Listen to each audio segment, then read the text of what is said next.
ओम ओम।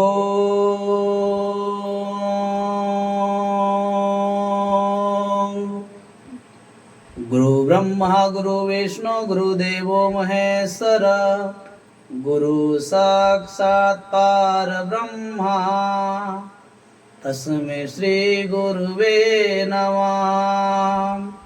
त्वमेव माता च पिता त्वमेव, त्वमेव बन्धु च सखा त्वमेव, त्वमेव विद्या द्रविणं त्वमेव, त्वमेव सर्वं मम देव देव।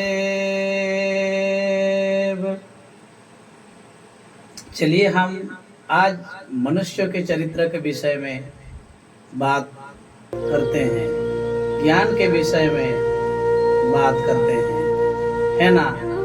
मनुष्य की संसार में कोई एक बार जन्म लेता है, मर जाता है, किंतु संसार में एक ही चीज अमर रह जाता है, उसका चरित्र।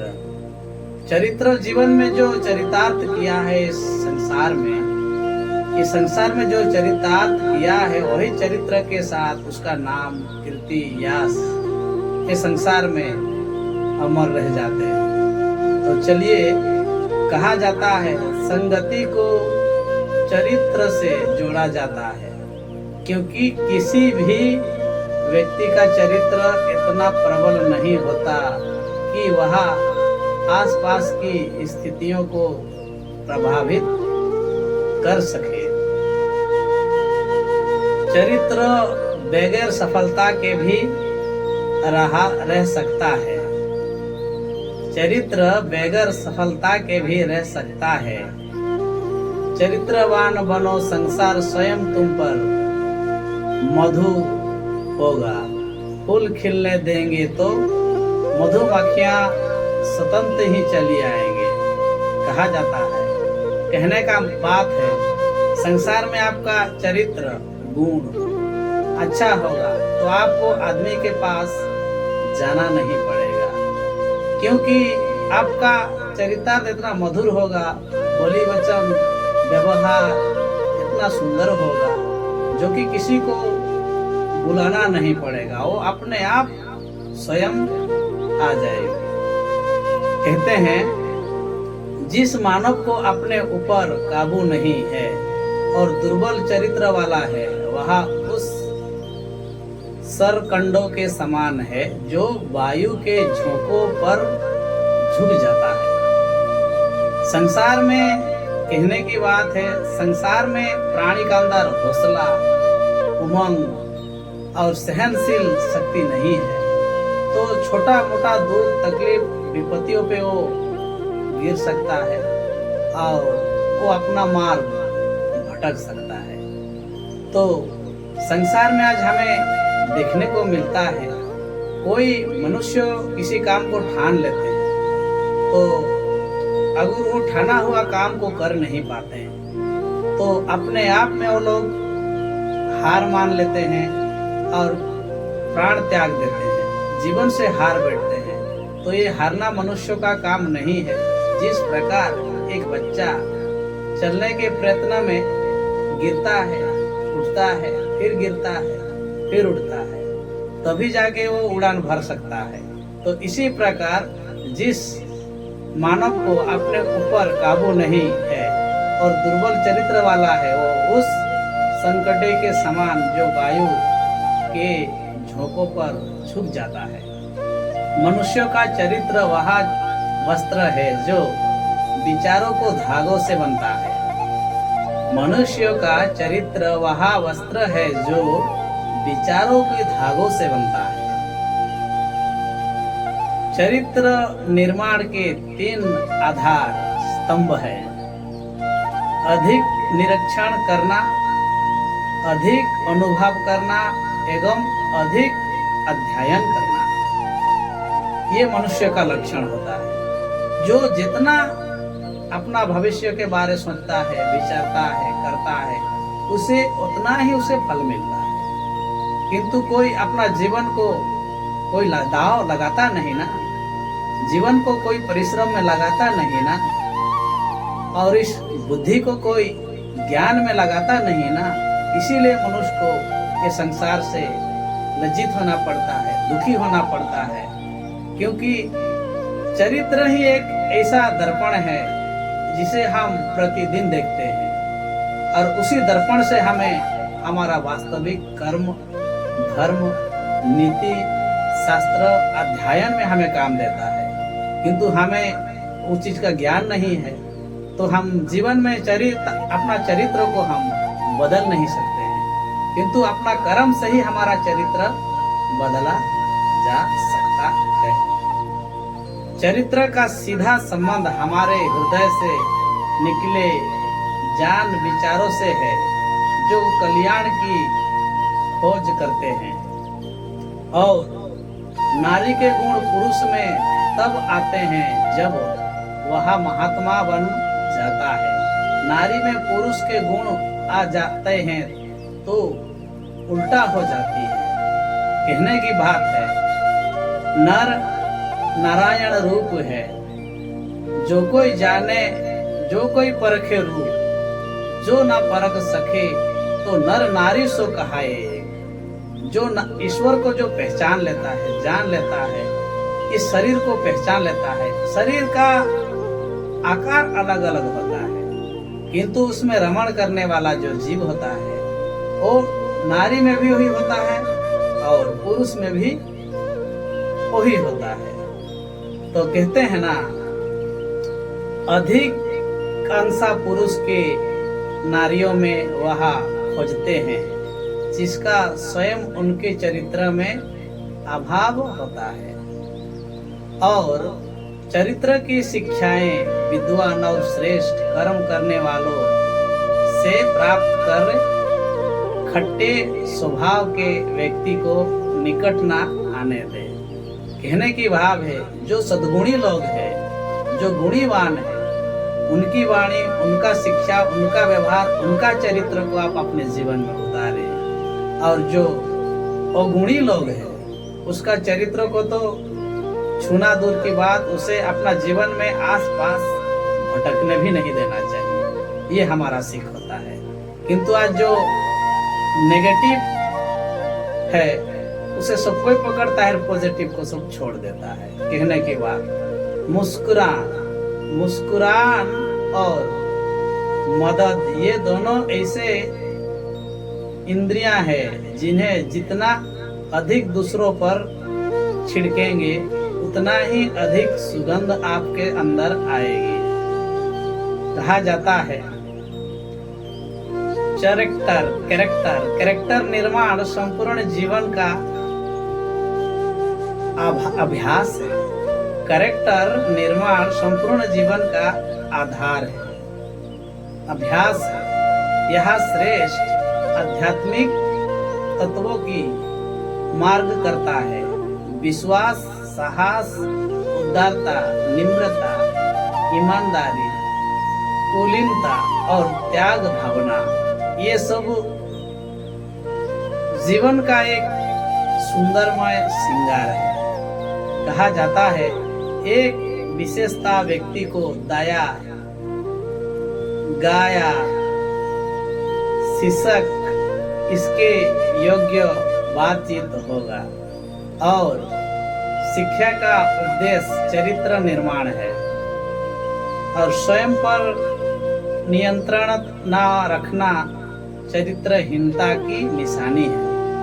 तो इसीलिए अपना जीवन में जैसे भी आप हैं, अपना सोच, व्यवहार और आचरण और चरित्र, ये 5 गुण हमें बदलना है। तभी जाके हमारा जीवन में हमने कुछ अपने इस जीवन के लिए किया है, ये सोच हमारे अंदर आएगी। कहा जाता है, हमारे संत महापुरुष लोग कहते हैं, उस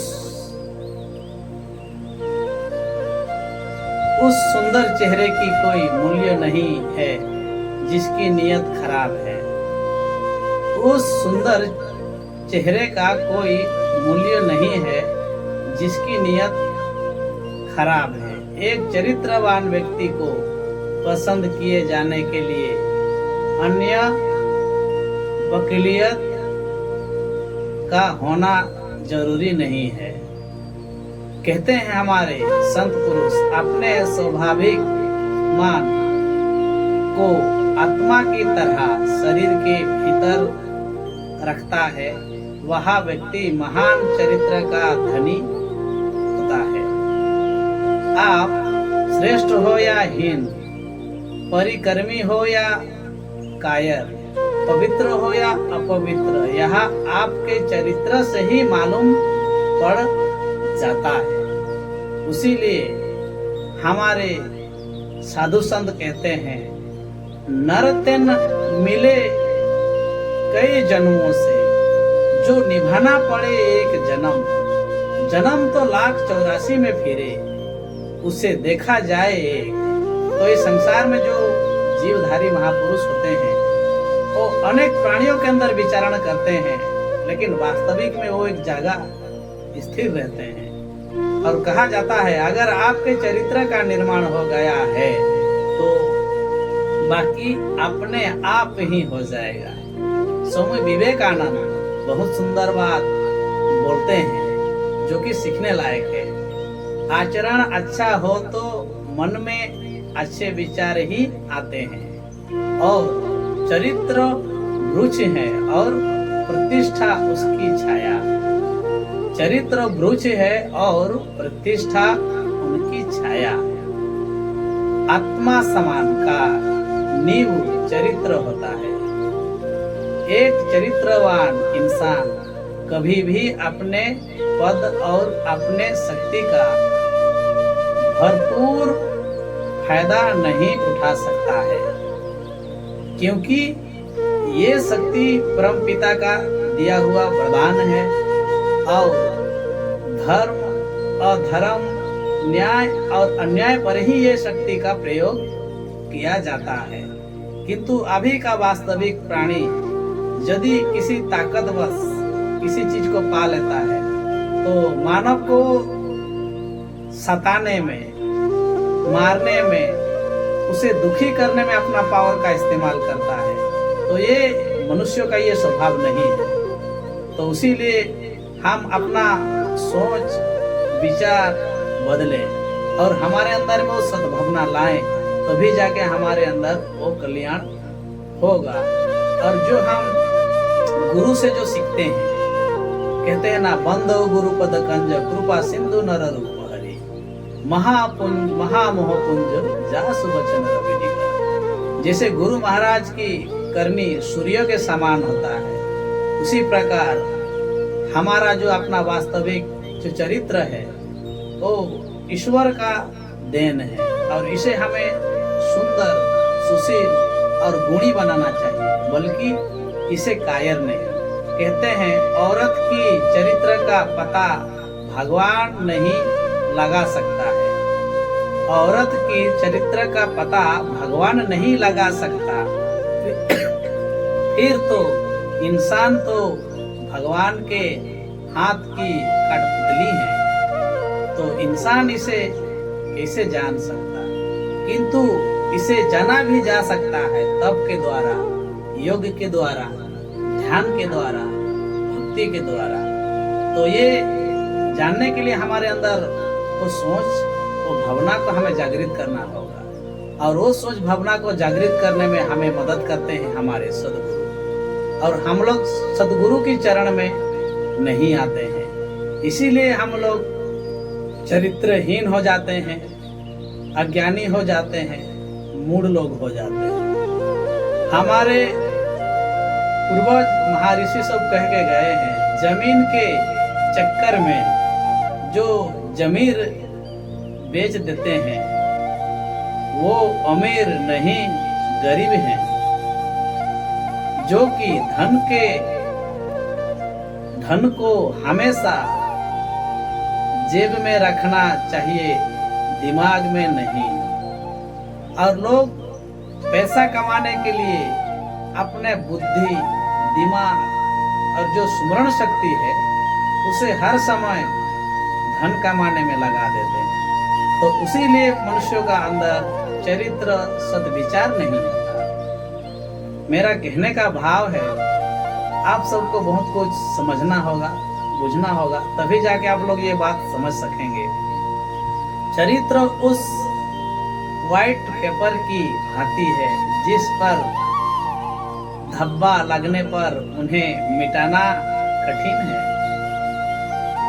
यदि आपका चरित्र वही है तो गाया हुआ धन फिर से कमाया जा सकता है, और यदि वह व्यक्ति जो असल करता है वो कभी श्रेष्ठ चरित्र का निर्माण नहीं कर सकता।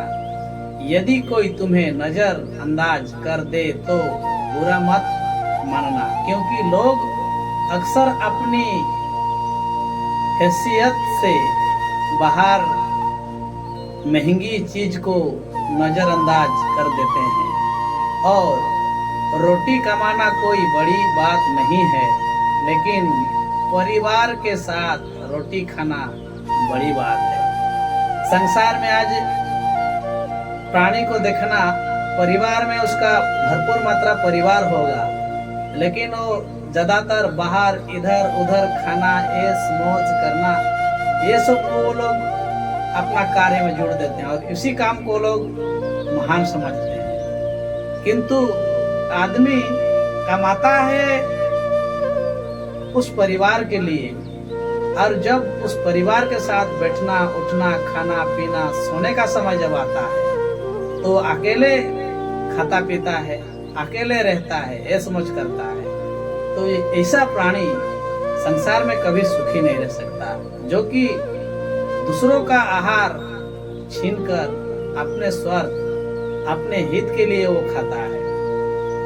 खाना कोई बड़ी बात नहीं है। चलिए, इंसान मकान बदलता है, वस्त्र बदलता है, संबंध भी बदल देता है, फिर भी दुखी रहता है, क्योंकि वह अपना स्वभाव नहीं बदलता। जिस दिन वो अपना स्वभाव बदल ले तो सोचना कि जीवन में झपड़ी हो, गरीबी हो, घर में खाने का रोटी ना हो, तो भी उसे आनंद, खुशी महसूस होगा। तो ये बात समझना बड़ी पुण्य की बात है। पूरी दुनिया जीत कर भी यदि माता पिता का दिल नहीं जीता तो वो जीत भी हार के समान है। जैसे आज जन्म करण हमें माता पिता देते हैं, बुद्धि ज्ञान देते हैं, हमें पाठशाला में पढ़ाते हैं, किंतु हम लोग का जब फर्ज निभाने का जब समय आ जाता है, धर्म को निभाने का समय आ जाता है, तो हम लोग अपने माता पिता से दूर हो जाते हैं। क्यों? क्योंकि हमें माता पिता को पोसना पड़ेगा, खिलाना पड़ेगा, पिलाना पड़ेगा, और ये चीज करेंगे तो हम अपना स्त्री बच्चा के लिए कुछ कर नहीं पाएंगे बोल के माता पिता को त्याग कर देते हैं। किंतु जिस माता ने हमें रातों रात खिलाया है, पिलाया है, सुलाया है, ऐसे माता को एक स्त्री के लिए त्याग कर देना बहुत शर्म की बात होती है। आज हमारे संसार में ये सब देखने को मिलता है और ये हमें अच्छा नहीं लगता। इसीलिए मेरा जितने भी गौरी वृंदावन पर देखने वाले जो प्राणी हैं, वो सबसे मैं विनती करता हूँ, कोई अपना माता पिता को दूर ना करे। हाँ, यदि आप अपना माता पिता को त्याग करते हैं तो संसार में जितने भी ऐसे माँ बाप बुजुर्ग जो बेहुदा जीवन जीते हैं, बेमतलब का जीवन जीते हैं, ऐसे माता पिता को आप अपना माता पिता बनाओ और उन्हें सेवा करो, उन्हें सद्ज्ञान दो, सद्बुद्धि दो, तभी जाके आप अपना माता पिता का ऋण चुका पाएंगे। हमारे शास्त्र में कहा जाता है कि मनुष्य को इस संसार में आके 3 ऋण चुकाना पड़ता है। एक ऋण मातृ पितृ ऋण, दूसरा हुआ देव ऋण, तीसरा हुआ आचार्य ऋण। कहा जाता है मातृ पितृ ऋण, जो माता ने हमें जन्म कर्म किया है, उसको अपना जीवन में उसे सेवा सुसार करके अंतिम यात्रा तक उसे सेवा करना, ये माता पिता का ऋण को चुकाने का तरीका है। जैसे देव ऋण, ये शरीर तो हम लोग का माता पिता बनाए हैं, लेकिन इस शरीर में कोई पुण्य देवी आत्मा का वास होता है। तो उसीलिए जिस देवता ने हमें इस माटी का शरीर में कोई जीव दिया है, जो हमें देखता है, सुनता है, सोचता है, बोलता है, तो देव ऋण को हम ईश्वर की भक्ति, ईश्वर की सेवा करके हम देव ऋण को हम चुका सकते हैं। और आया हुआ हम लोग का आचार्य ऋण, जिस गुरु से हम लोग दीक्षा लेते हैं, उसी गुरु की आजकल हम लोग निंदा भी करते हैं। जिस गुरु से हमें ज्ञान प्राप्त है, शिक्षा प्राप्त है, आज हम कुछ काबिल हो जाने के बाद हम उसी गुरु का निंदा करते हैं। तो गुरु का निंदा मत करो। गुरु जी ने जिसने हमें जो ज्ञान दिया है, जो सतमार्ग का राह दिखाया है, उस मार्ग को आप लोक कल्याण में लगाए और मानव तक वो ज्ञान को पहुंचाए। जब आप गुरु का दीक्षा का आप सही उपयोग करेंगे और गुरु ने 100 आदमी को सिखाया है, तो आप 200 आदमी को सिखाओ, तब जाके आप अपना गुरु ऋण से मुक्त हो सकते हैं। और प्राणी बोलते हैं कि क्या किया है संसार में आके, मेरा माता पिता क्या किया मेरे लिए, भगवान मेरे लिए क्या किया, गुरु मेरे क्या किया, ऐसे बोलते हैं। माता पिता तुझको धरती पे लाके खड़ा किया और तुझे विद्वान बुद्धिमान बनाया और इतना बड़ा ज्ञान का दौलत दिया, इसका ऋण तुम कभी चुका नहीं पाओगे। और देवता ने जो तुम्हें ये मानव शरीर के अंदर इतना विवेकशील, बुद्धिशील, शक्तिशील जीव आत्मा का जन्म देकर तुम्हें इस शरीर को खड़ा किया, उसीलिए देवता का ऋण भी हम लोग चुका नहीं पाएंगे। आज पानी पीते हैं, उसका खर्चा यदि दिया जाए, खाना खाते हैं, उसका खर्चा दिया जाए, जिस जमीन में हम लोग रहते हैं उसका खर्चा दिया जाए, और जो हम ऑक्सीजन लेते हैं उसका खर्चा दिया जाए, और जो सूर्यों का जो प्रकाश है उस प्रकाश का पैसा दिया जाए, तो हम उनका ऋण चुका नहीं पाएंगे। लेकिन हम लोग कहते हैं कि भगवान ने हमें दिया ही क्या। कहा जाता है जिंदगी में जब कुछ ऐसा हो कि आपको भय लगे तो डरने मत देना। यही तो वो मौका है जब जिंदगी आपको जीतकर साहसी बनना चाहिए। और जिंदगी का स्वभाव ऐसा है जो कि मनुष्य कभी सोच नहीं पाता। तो आप अपना जीवन में ऐसे जीवन चरितार्थ को अपना जीवन में उतारें जो कि चरितार्थ से चरित्र बदलता है, और चरित्र से स्वभाव, और स्वभाव से मन बदलता है, और मन से आत्मा। तो अपना आत्मा को बदलिए और आत्मा को परमात्मा को समर्पित कर दो। जिस प्रकार भगवान ने हमें ये शरीर दिया है, हमें शरीर उसी प्रकार स्वच्छ, साफ और सुंदर ईश्वर को सौंपना है।